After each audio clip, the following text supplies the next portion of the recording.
नेक अमाल करें तो फिर डरें, अमल करें तो फिर डरें। बहुत सारे लोगों का अमल कयामत में उनके मुंह पे मार दिया जाएगा। उठाओ फवैलुल लिल मुसल्लीन, बहुत सारे नमाजी बर्बाद कर दिए जाएंगे। उठाओ अपनी नमाजें, निकल जाओ।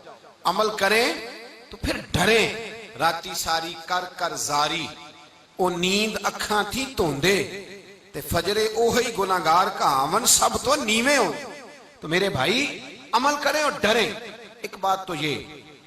दूसरी बुनियादी बात ये याद रखें नेक अमाल के बारे में कि कुछ नेक अमाल ऐसे होते हैं जो सिरे से कबूल ही नहीं होते।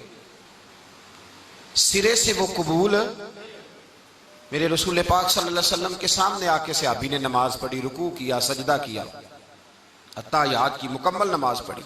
हुजूर ने बुलाया, हाजिर हुए, फरमाया इरजे फसल्ली फइन्नका लम तुसल्ली, जा वापस पलट जा, जाके नमाज पढ़।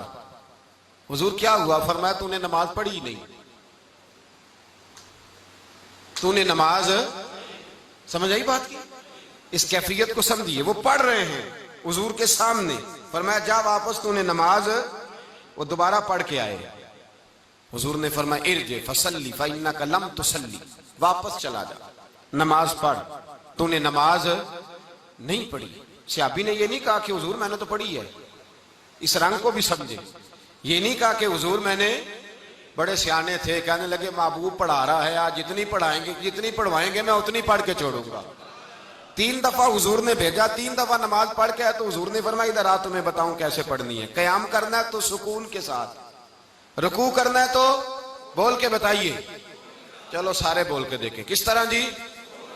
सजदा करना है तो, अत्ताहियात करनी है तो मैं सुकून से पढ़, आराम से पढ़। कहते हैं फिर मैंने जाके पढ़ी और सुकून से पढ़ी। फरमाते हैं जब सलाम फेरा तो सामने जलवाए बद्दुहा पर मुस्कुराहट थी।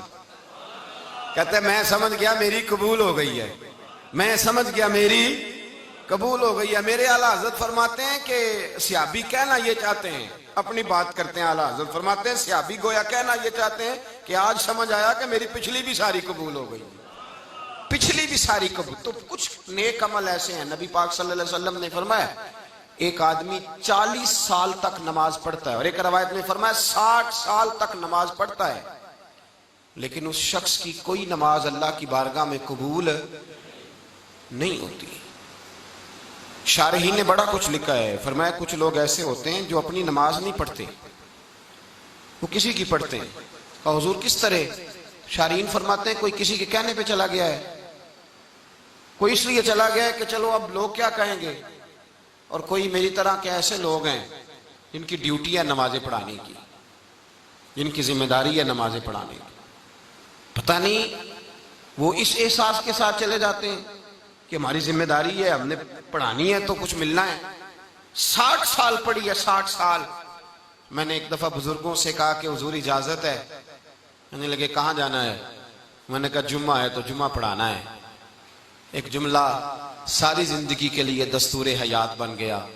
कहने लगे इस तरह करना, आज खाली पढ़ाना ना पढ़ भी लेना, खाली पढ़ाना ना पढ़ भी लेना। भाई बड़ा मुश्किल होता है, बड़ा मुश्किल।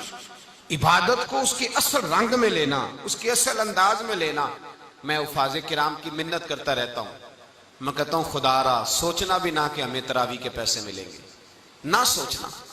कुरान मजीद अलहम्द से वन्नास तक पूरा पढ़ के और 20-25 हजार की उम्मीद रखना, तुम्हारे लिए मेरे नबी पाक ने फरमाया कयामत के दिन जब हाफिज आएगा तो हजरत जिब्रील नहीं, मीकाईल नहीं, इसराफील और इजराइल नहीं, फरमाया जब हाफिज आएगा तो फरिश्ते नहीं, खुद अल्लाह उसे अपने सामने खड़ा करेगा।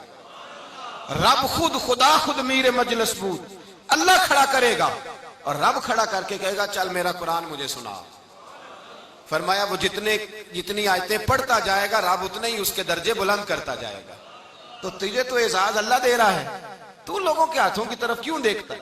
तो बहुत सारे लोग इबादत करते हैं पर उनकी इबादत काबिल कबूल